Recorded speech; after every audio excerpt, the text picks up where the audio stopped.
இன்றைய முதல் வாசகம் இரண்டாம் குறிப்பேடு நூலிலிருந்து வாசகம். அதிகாரம் 36 வசனம் 14 முதல் 16 முடிய மற்றும் 19 முதல் 23 முடிய. அந்நாட்களில் குருக்களின் தலைவர்களும் மக்களும் வேற்றினத்தாரின் அனைத்து அருவருப்புகளையும் தொடர்ந்து செய்து உண்மையற்றவர்களாய் ஆண்டவர் தமக்காக எருசலேமை தூய்மையாக்கியிருந்த திருக்கோவிலை மேலும் தீட்டுப்படுத்தினர். அவர்கள் மூதாதையரின் கடவுளாம் ஆண்டவர் தம் மக்களின் மீதும் தம் உறைவிடத்தின் மீதும் இரக்கம் கொண்டு தம் தூதர்களை மீண்டும் மீண்டும் அவர்களிடம் அனுப்பினார். ஆனால் அவர்கள் கடவுளின் தூதர்களை ஏளனம் செய்து அவர் தம் வார்த்தைகளை புறக்கணித்து அவர் தம் இறைவாக்கினர்களை இழைத்துரைத்தனர்.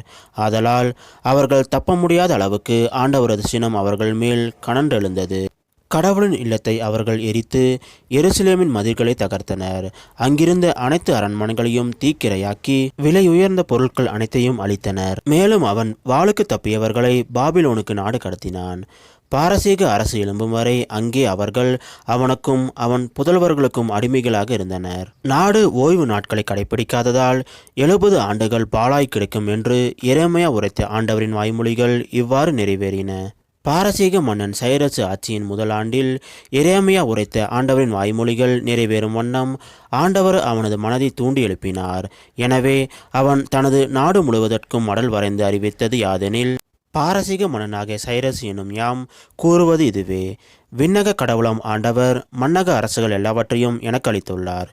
மேலும் யூதாவில் உள்ள எருசலேமில் அவருக்கு திருக்கோவில் எழுப்புமாறு எனக்கு பணித்துள்ளார். எனவே அவருடைய மக்களாக இருப்பவர் அங்கு செல்லட்டும். கடவுளாம் ஆண்டவர் உங்களோடு இருப்பாராக. இது ஆண்டவர் வழங்கும் அருள்வாக்கு. இறைவா உமக்கு நன்றி. இன்றைய இரண்டாம் வாசகம் எபேசியர் எழுதிய திருமுகத்திலிருந்த வாசகம். அதிகாரம் 2 வசனம் 4 முதல் 10 முடிய. சகோதர சகோதரிகளே, கடவுள் மிகுந்த இரக்கமுடையவர். அவர் நம்மீது மிகுந்த அன்பு கொண்டுள்ளார். குற்றங்களின் காரணமாய் இறந்தவர்களாய் இருந்த நாம் அவ்வன்பின் மூலம் இணைந்து உயிர் பெறச் செய்தார். நீங்கள் மீட்கப்பட்டிருப்பது அந்த அருளாலேயே. இயேசு கிறிஸ்துவோடு இணைந்த நிலையில் நாம் அவரோடு உயிர்த்தெழவும் விண்ணுலகில் அவரோடு அமரவும் செய்தார். கிறிஸ்து இயேசு வழியாக கடவுள் நமக்கு செய்த நன்மையையும் அவரது ஒப்புயர்வற்ற அருள் வளத்தையும் இனிவரும் காலங்களிலும் எடுத்து காட்டுவதற்காகவே இவ்வாறு செய்தார். நீங்கள் அந்த அருளாலேயே நம்பிக்கையின் வழியாக மீட்கப்பட்டிருக்கிறீர்கள். இது உங்கள் செயல் அல்ல, மாறாக இது கடவுளின் கொடை. இது மனித செயலால் ஆனது அல்ல, எனவே எவரும் பெருமை பாராட்ட இயலாது. ஏனெனில் நாம் கடவுளின் கைவேலைப்பாடு, நற்செயல்கள் புரிவதற்கென்றே கிறிஸ்து இயேசு வழியாய் படைக்கப்பட்டிருக்கிறோம். இவ்வாறு நற்செயல்கள் புரிந்து வாழும்படி கடவுள் முன்கூட்டியே ஏற்பாடு செய்திருக்கிறார். இது ஆண்டவர் வழங்கும் அருள்வாக்கு. இறைவா உமக்கு நன்றி. இன்றைய நற்செய்தி புனித யோவான் எழுதிய நற்செய்தியிலிருந்த வாசகம். அதிகாரம் 3 வசனம் 14 முதல் 21 முடிய. பாலை நிலத்தில் மோசேயால் பாம்பு உயர்த்தப்பட்டது போல மானிட மகனும் உயர்த்தப்பட வேண்டும். அப்போது அவரிடம் நம்பிக்கை கொள்ளும் அனைவரும் நிலைவாழ்வு பெறுவர். தம் ஒரே மகன் மீது நம்பிக்கை கொள்ளும் எவரும் அழியாமல் நிலைவாழ்வு பெறும் பொருட்டு அந்த மகனையே அளிக்கும் அளவுக்கு கடவுள் உலகின் மேல் அன்பு கூர்ந்தார். உலகிற்கு தண்டனை தீர்ப்பு அளிக்க அல்ல, தம் மகன் வழியாக அதை மீட்கவே கடவுள் அவரை உலகிற்கு அனுப்பினார்.